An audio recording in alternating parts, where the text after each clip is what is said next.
상상조차 할 수 없는 특권의 정점에서 모든 것을 버리고 죽음을 무릅쓴 한 남자의 선택은 과연 무엇이었을까요?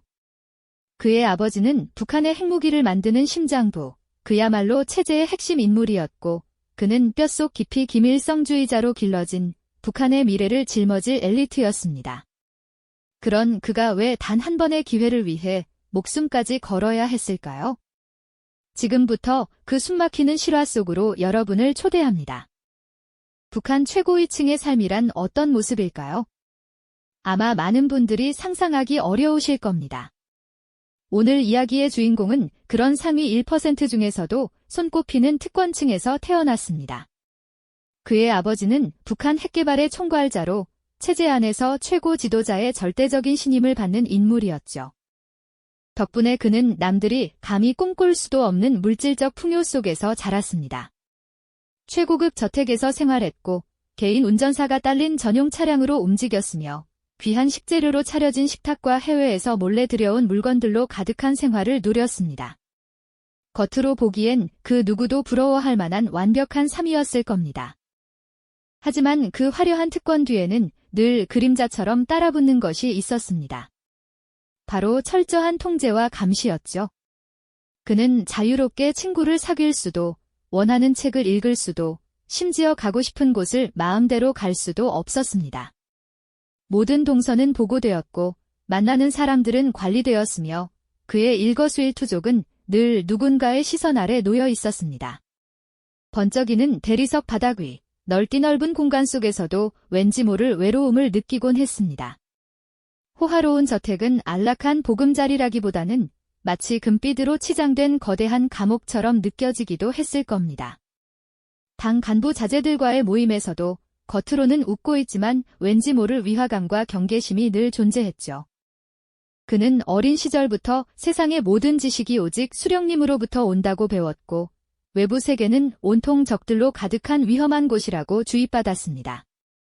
낡은 세계 지도를 응시하며 지도 밖 세상은 정말 어떤 곳일까 하는 막연한 궁금증을 품기도 했을 겁니다. 그렇게 완벽해 보이는 체제 안에서 젊은 엘리트의 마음속에는 미묘한 균열이 생기기 시작했습니다.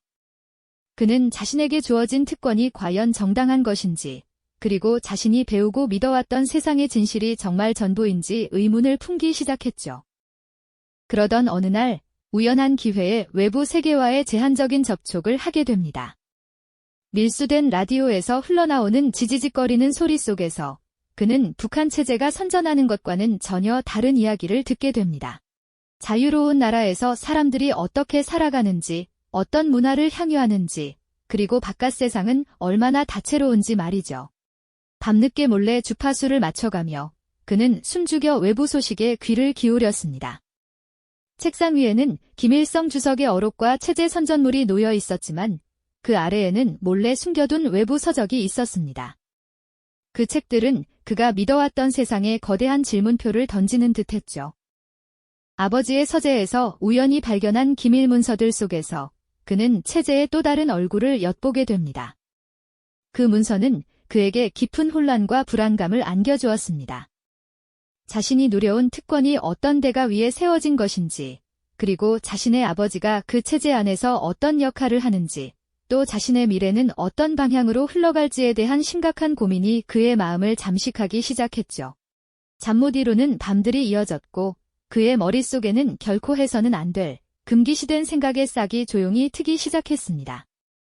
바로 이 모든 것을 버리고 떠나는 탈북이라는 생각 말입니다. 금기시된 생각의 싹이 조용히 트기 시작했다는 것, 그것은 곧 그에게 모든 것을 걸어야 할 운명의 시작을 알리는 신호였을 겁니다. 자신의 모든 특권과 안락한 미래를 뒤로하고 오직 자유라는 미지의 희망을 좇아 죽음의 문턱을 넘어서기로 결심한 것이죠. 이 결심은 단순한 충동이 아니었습니다. 오랜 시간 쌓여온 내적 갈등과 외부 세계에 대한 갈망이 폭발한 결과였으니까요. 그는 치밀하게 탈출 계획을 세우기 시작했습니다. 마치 거미가 거미줄을 짜듯 한치의 오차도 허용하지 않는 섬세함으로 모든 단계를 머릿속에 그렸을 겁니다. 국경 지역의 지형은 어떠한지, 경비는 언제 삼엄해지고 언제 느슨해지는지, 어떤 경로가 가장 안전하면서도 눈에 띄지 않을지, 모든 정보를 은밀하게 수집했겠죠. 낮에는 평소와 다름없이 엘리트의 삶을 살면서도 밤에는 손전등 불빛 아래 낡은 지도를 펼쳐놓고 탈출 경로를 수십 번, 수백 번 되짚어 봤을 겁니다. 작은 실수 하나가 곧 죽음으로 이어질 수 있다는 극도의 압박감 속에서 말입니다. 그의 계획은 마치 시한폭탄의 카운트다운처럼 조용히, 그러나 맹렬하게 진행되었습니다. 필요한 물품을 하나둘씩 몰래 모으고 혹시 모를 상황에 대비해 체력을 단련하는 것도 잊지 않았겠죠. 가족에게조차 말할 수 없는 이 거대한 비밀은 그의 마음을 짓눌렀을 겁니다. 사랑하는 사람들을 두고 떠나야 한다는 죄책감과 동시에 살아서 자유를 찾아야 한다는 절박한 의지가 그의 내면에서 끊임없이 충돌했을 거예요. 그리고 마침내 모든 준비가 끝난 어느 밤, 그는 운명의 순간을 맞이했습니다. 어둠이 짙게 깔린 국경의 밤은 그에게 두려움과 함께 알 수 없는 희망을 동시에 안겨주었을 겁니다. 숨소리마저 조심하며 그는 익숙한 집을 나섰습니다. 뒤돌아볼 여유조차 없었죠. 한밤중의 숲은 그에게 수많은 눈과 귀를 가진 듯 느껴졌을 겁니다. 나뭇가지 스치는 소리, 멀리서 들려오는 개 짖는 소리, 심지어 자신의 거친 숨소리마저도 경비병의 발소리처럼 들렸을지도 모릅니다. 그는 숲속을 마치 유령처럼 미끄러져 나갔습니다. 때로는 엎드려 풀 속에 몸을 숨기고 때로는 빠르게 달려나갔겠죠. 칠흑 같은 어둠 속에서 방향을 잃을 뻔한 위기도 있었을 것이고 발을 헛디뎌 넘어지는 순간마다 심장이 쿵 하고 내려앉는 경험도 했을 겁니다. 가장 아찔했던 순간은 아마 강을 건너는 과정이었을 겁니다.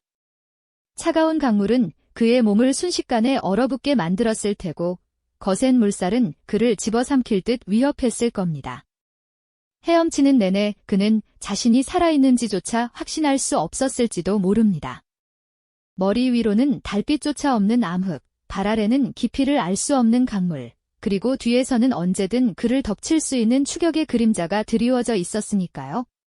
강을 건너 힘겹게 땅에 발을 디뎠을 때 그는 잠시 안도했을 겁니다.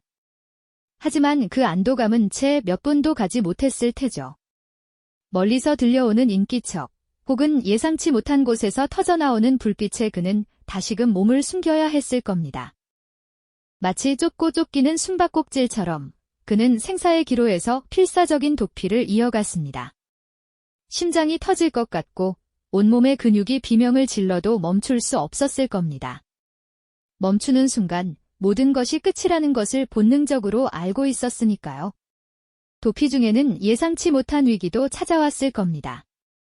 조력자와의 위험한 접선이 예정된 장소에서 그를 기다리는 것은 아무도 없는 적막이었을까요? 아니면 예상치 못한 인물이 나타나 그를 위협했을까요? 혹은 준비했던 비상 식량이 떨어지거나 부상을 입어 더 이상 움직일 수 없는 절박한 상황에 처했을 수도 있습니다. 그때마다 그는 절망과 희망 사이를 오가는 아슬아슬한 줄타기를 했을 겁니다. 과연 그는 이 죽음의 문턱에서 기적처럼 살아남아 꿈에 그리던 자유의 땅에 발을 디딜 수 있었을까요? 다음 이야기에서 그 숨막히는 여정의 결말을 함께 지켜보시죠. 이전 회차에서 우리는 그가 죽음의 문턱에서 필사적인 도피를 이어갔던 숨막히는 여정을 함께 지켜봤습니다. 심장이 터질 것 같은 공포와 절박함 속에서 마침내 그의 발이 그토록 갈망했던 자유의 땅에 닿았을 때 과연 어떤 감정이 그를 덮쳤을까요? 아마도 온몸의 신경을 짓누르던 엄청난 무게가 한순간에 사라지는 듯한 형언할 수 없는 안도감이 파도처럼 밀려왔을 겁니다. 추격자의 그림자에서 벗어나 더 이상 숨죽이며 도망칠 필요가 없다는 사실이 그를 얼마나 깊이 안심시켰을지 상상조차 어렵습니다. 드넓은 하늘 아래 비로소 자유롭게 숨 쉴 수 있다는 깨달음은 마치 오랜 갈증 끝에 맛보는 시원한 물 한 모금 같았을 거예요. 하지만 그 달콤한 안도감은 그리 오래가지 못했습니다. 새로운 세상의 문턱을 넘는 순간 그는 또 다른 종류의 고독과 마주해야 했죠. 눈앞에 펼쳐진 낯선 도시의 풍경은 그에게 자유를 선물했지만 동시에 거대한 혼란과 함께 깊은 슬픔을 안겨주었습니다. 휘황찬란한 불빛 아래 수많은 사람들이 제갈 길을 바쁘게 오가는 번화가, 북한에서는 상상조차 할 수 없던 물질적 풍요는 오히려 그에게 이질감과 함께 거대한 위화감을 느끼게 했을 겁니다. 모든 것이 너무나도 빠르게 변하고 너무나도 많은 정보가 쏟아지는 이 새로운 환경에 적응하는 것은 결코 쉬운 일이 아니었을 거예요. 마치 거대한 파도에 휩쓸린 작은 조각배처럼 그는 어디로 나아가야 할지 방향을 잃은 채 표류하는 기분이었을까요?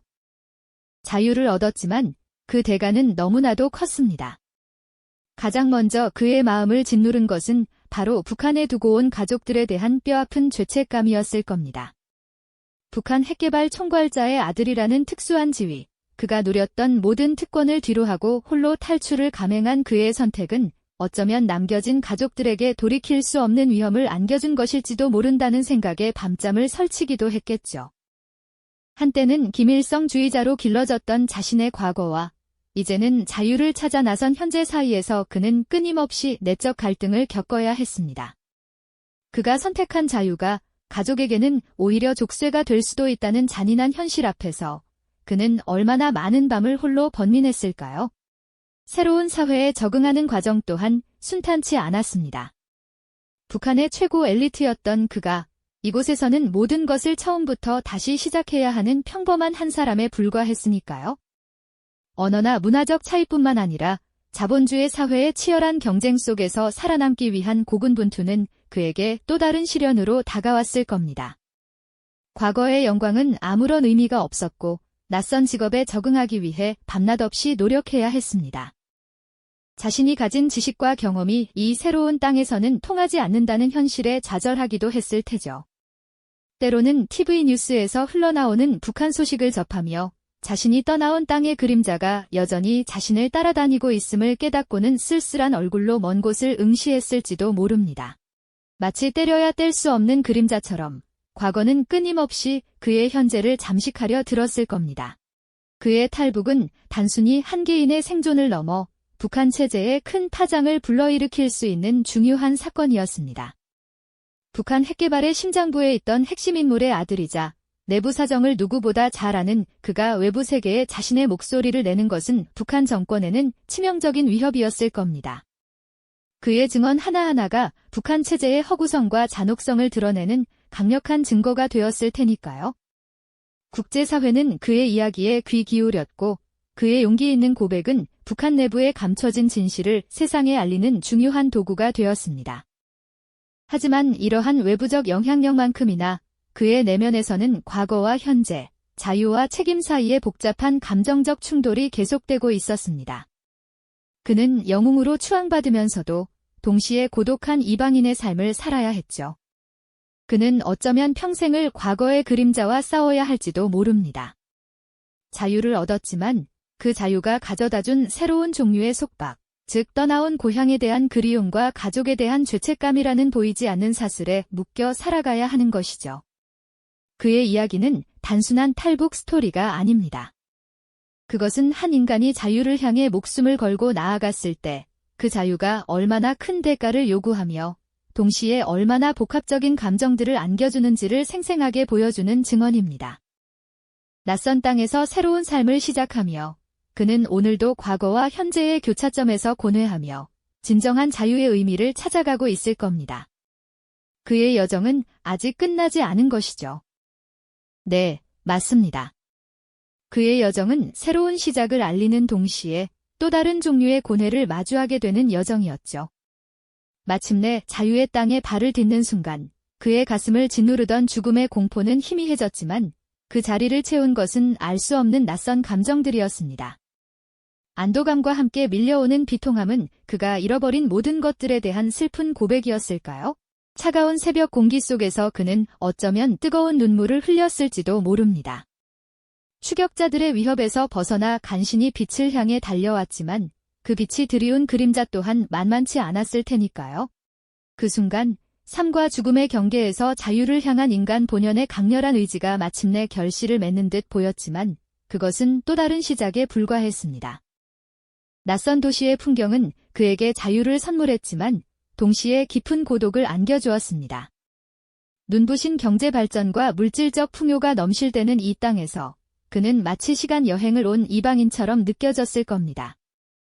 익숙했던 사회주의 체제의 모든 질서가 사라진 곳에서 자본주의 사회의 복잡한 규칙과 무한 경쟁은 그에게 또 다른 벽으로 다가왔을 테죠. 텔레비전 뉴스에서 흘러나오는 북한 소식을 접할 때마다 그의 마음속에는 두고 온 가족에 대한 사무치는 그리움과 함께 자신이 떠나온 고향에 대한 죄책감이 파도처럼 밀려왔을 겁니다. 새로운 직업에 적응하기 위해 애쓰는 그의 모습 속에서는 자유를 향한 열망만큼이나 과거의 그림자에서 벗어나려는 필사적인 노력이 엿보였죠.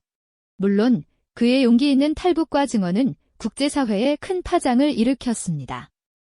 그의 이야기는 북한 체제의 실상과 핵개발의 비극적인 이면을 세상에 고발하는 강력한 목소리가 되었고, 그는 북한 인권 문제를 알리는 중요한 상징적 인물이 되었죠.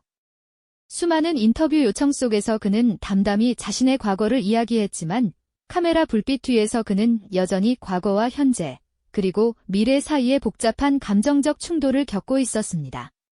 영웅으로 추앙받는 시선과 동시에 북한을 등진 잘하는 꼬리표, 그리고 완전히 이해받지 못하는 외로움 속에서 그는 진정한 자유인으로서의 정체성을 찾아 헤매고 있었을 겁니다. 자유는 그에게 주어졌지만 그것은 결코 값싼 선물이 아니었습니다. 오히려 자유는 그에게 끊임없이 질문을 던지는 존재였죠. 가족에 대한 죄책감이라는 보이지 않는 사슬, 새로운 사회에 대한 적응이라는 거대한 숙제, 그리고 과거의 그림자로부터 완전히 벗어날 수 없는 고독감까지, 이 모든 것이 그가 자유를 얻기 위해 치러야 했던 거대한 대가였습니다. 그의 삶은 단순한 탈북자의 이야기가 아닙니다. 그것은 한 인간이 자유를 향해 목숨을 걸었을 때 그 자유가 얼마나 큰 희생을 요구하며 동시에 얼마나 복합적인 감정들을 안겨주는지를 생생하게 보여주는 증언인 셈이죠. 오늘날 그의 이야기는 우리에게 중요한 질문을 던집니다. 우리가 당연하게 여기는 자유라는 단어가 누군가에게는 목숨을 걸고서야 겨우 얻을 수 있는 너무나도 값비싼 가치라는 사실을 말이죠. 그의 용기 있는 선택은 단순한 개인의 탈출을 넘어 북한 체제의 현실을 직시하고 우리가 누리는 일상의 소중함을 다시금 성찰하게 하는 강력한 울림을 줍니다. 어쩌면 그는 오늘도 낯선 도시의 불빛 아래에서 진정한 자유의 의미를 찾아 과거의 그림자와 싸우며 새로운 삶의 의미를 채워나가고 있을 겁니다. 그의 고뇌와 용기는 시대를 초월하여 지금 우리에게도 깊은 여운을 남기고 있습니다. 이 영상이 도움이 되셨다면 좋아요와 구독 부탁드립니다. 여러분의 응원이 제게 큰 힘이 됩니다. 다음 영상에서도 더 유용한 정보를 공유하겠습니다. 감사합니다.